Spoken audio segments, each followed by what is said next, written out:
Hey, the 7th graders. So this is our next problem that African countries face. We already talked about bad borders yesterday, but here is the next one.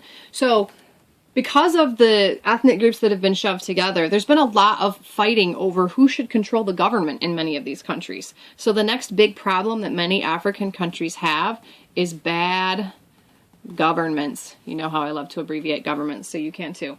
So after their independence from European countries, a lot of the governments in these countries were taken over by dictators. So I want us to write many dictators and one-party governments, and I'll explain that in a second.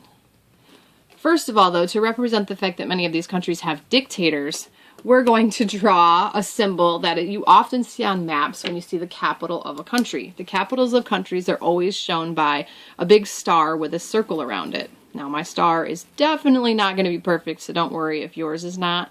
But I'm just going to draw this really big star with a circle around it. And, oh, here's where it gets really lumpy and fun. There we go.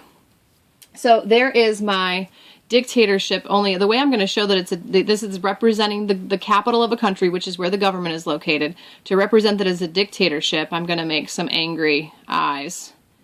And then a little nose and a little Hitler mustache, because every time I think of a dictator, I think of a Hitler mustache. All right, so this is representing bad governments with many dictators and one-party governments. So one-party governments, just like it sounds, only one political party is allowed. And if you try to form a new one, you get in trouble. Now you can see how that's not exactly a free country. Some of these countries in Africa even call themselves republics, just like the United States, where people should get to vote for their leaders.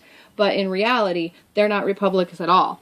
And because this is the situation in too many of these countries, it has also led to a lot of civil wars. So off to the side over here, I'm just going to write civil wars. So civil wars in Africa have been caused by these ethnic groups that don't get along, but also over who is going to control the government. So once you've drawn this picture, you're all done for today. Make sure you put the labels on it because I'll be looking for those, and I'll see you on Wednesday's video.